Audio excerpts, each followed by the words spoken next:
ETF index mutual funds నేర్చుకుని stock మార్కెట్లో రాణించాలనుకుంటున్నారా? వెంటనే ఈ నెంబర్కి కాల్ చేయండి.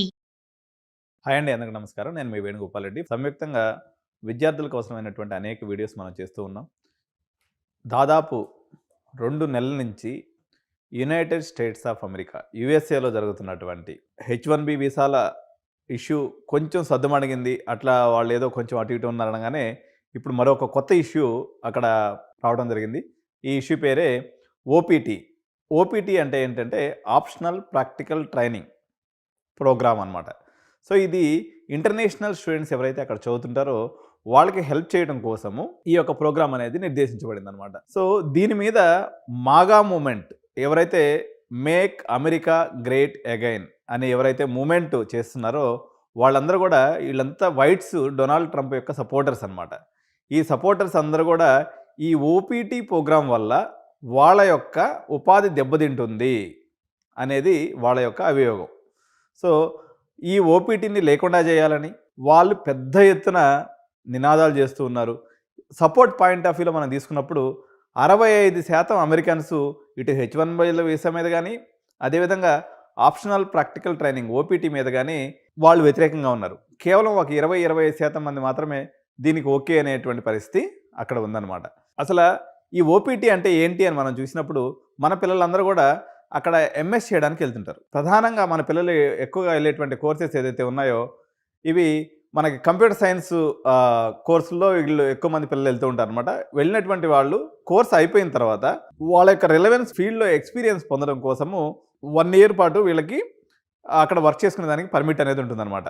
సో ఎవరైతే స్టెమ్ కోర్సెస్ చదువుతారో సైన్స్, టెక్నాలజీ, ఇంజనీరింగ్, మ్యాథ్స్ ఎవరైతే చదువుతారో వీళ్ళకి ఈ యొక్క ప్రోగ్రామ్ని మరో 24 months ఎక్స్టెండ్ చేసుకునేటువంటి అవకాశం కూడా ఉందన్నమాట. ఎవరైతే ఈ యొక్క ఓపీటీలో ఉంటారో వీళ్ళ యొక్క కన్వర్షన్ రేటు H1B వీసా పొందేదానికి మరింత వీళ్ళకి ఎక్కువ అవకాశం ఉంటుంది. సో ఈ ఓపీటీని H1B వీసా యొక్క గేట్వేగా మనం చెప్పవచ్చు. సో ఎవరైతే విద్యార్థి అక్కడికి వెళ్తాడో ఫస్ట్ ఈయన F1 వీసా మీద వెళ్తాడండి. F1 వీసా మీద దగ్గర నుంచి అది ఓపీటీగా మారుతుంది. ఓపీటీగా ఉన్నప్పుడు కూడా ఈయన F1 వీసా మీద ఉన్నట్టే. అక్కడి నుంచి అది మళ్ళీ తర్వాత పర్మనెంట్ ఎంప్లాయ్మెంట్ కింద పోయేసి H1B వీసాగా మారుతుంది. ఈ విధానంలో ప్రధానంగా లబ్ధిదారులు ఎవరు అంటే పర్టికులర్గా ఇండియన్ స్టూడెంట్స్ అండి. ఎందుకంటే 4 లక్షల మంది మన పిల్లలు వెళ్తే ఇంచుమించు 1,00,000 మంది మన పిల్లలు ఓపీటీకి అప్లై చేశారనమాట.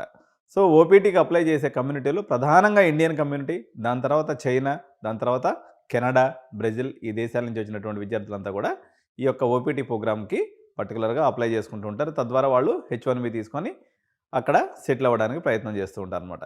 సో ఇప్పుడు మనకు 2 రకాలుగా దీంట్లో ఏ చిన్న చేంజెస్ చేసినా అంటే ఈ ఓపీటీ యొక్క డ్యూరేషన్ తగ్గిస్తారని చెప్తున్నారు. మేబీ అది ఉన్నటువంటి 3 years కాస్త ఓన్లీ 1 year మాత్రమే చెప్పొచ్చు. ఒబామా పీరియడ్లో ఇది ఇప్పుడు వచ్చేసి 36 months ఏదైతే ఉందో 29 months ఉండింది. సో అనదర్ 7 months అప్పుడు పెంచడం జరిగింది. సో ఇప్పుడు మళ్ళీ పాత విధానానికి వెళ్తారా లేదా కేవలం 1 సంవత్సరానికే పరిమితం చేస్తారా?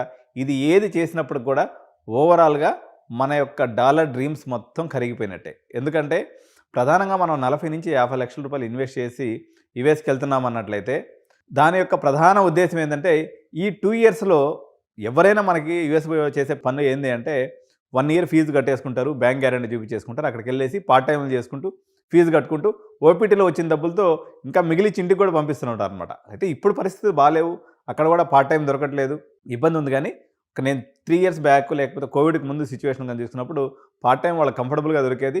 వీక్లీ 20 hours పాటు వీళ్ళు పని చేసుకునే అవకాశం ఉండేది కాబట్టి కంఫర్టబుల్గా వీళ్ళు వర్క్ చేసుకునే వాళ్ళు ఓపీటీలో ఉన్నప్పుడు వీళ్ళు ఫుల్ టైం కూడా వర్క్ చేసుకోవచ్చు అన్నట్టు. సో ఈ మొత్తం ఈ యొక్క వీసాలకు సంబంధించి F1 వీసా అనుకోండి, లేకపోతే ఓపీటీ కానివ్వండి, లేకపోతే H1B వీసాలకు సంబంధించినటువంటి యుఎస్లో దీన్ని ఏదైతే డిపార్ట్మెంట్ చూస్తుందో వీళ్ళని United states citizenship and immigration services అని అంటారు. దీన్నే షార్ట్ ఫామ్లో USCIS అనే పదంతో పిలుస్తారండి. ఇది గుర్తుపెట్టుకోండి, USCIS.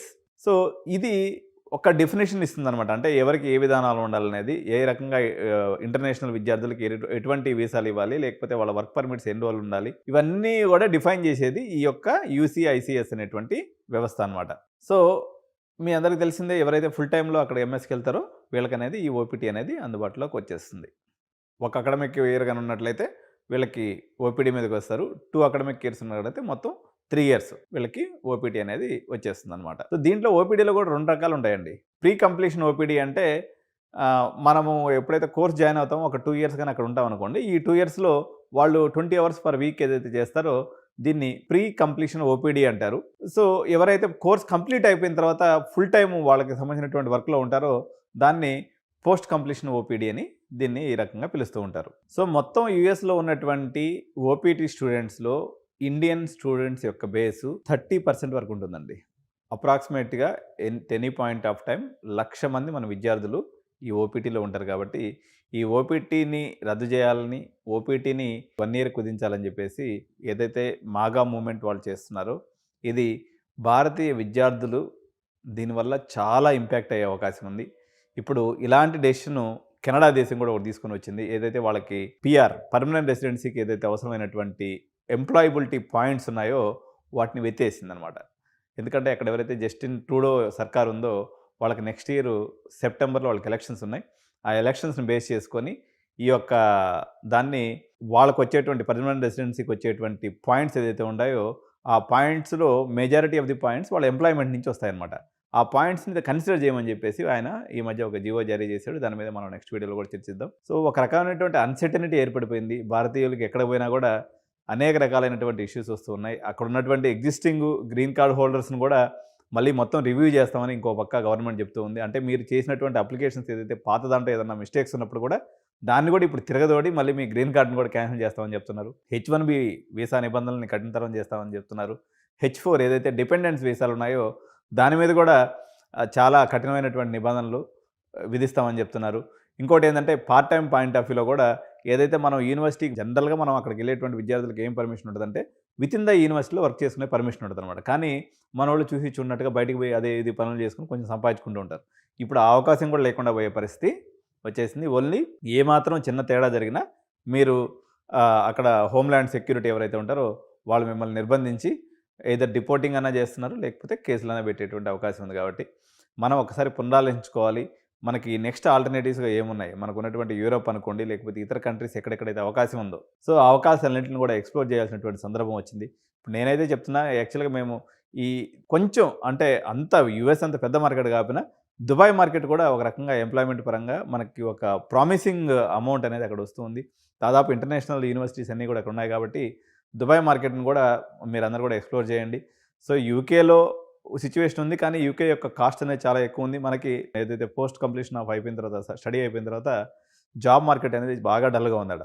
సో ఆస్ట్రేలియా, కెనడాల పరిస్థితి అయితే మనం వద్దనే రకంగానే వాళ్ళ పరిస్థితి ఉంది. అక్కడ వాళ్ళకి ఏంటంటే హౌసింగ్ క్రంచ్ వచ్చేసిందనమాట. ఈ మైగ్రెంట్స్ అంతా రావడం వల్ల వాళ్ళకు ఉండడానికి ఇల్లు లేకుండా పోయినటువంటి పరిస్థితి వచ్చేసింది అక్కడ. అదేవిధంగా రెంట్స్ అనేవి కూడా చాలా కాస్ట్లీ అయిపోవడం వల్ల ఈ యొక్క మైగ్రేషన్‌ని కుదించాలి అని చెప్పేసి ప్రభుత్వం సూత్రప్రాయంగా నిర్ణయం తీసుకొని దానికి అనుగుణంగా ఒక్కొక్క జీవోని అక్కడ తయారు చేస్తూ వస్తుందన్నమాట. Thank you so much. By by.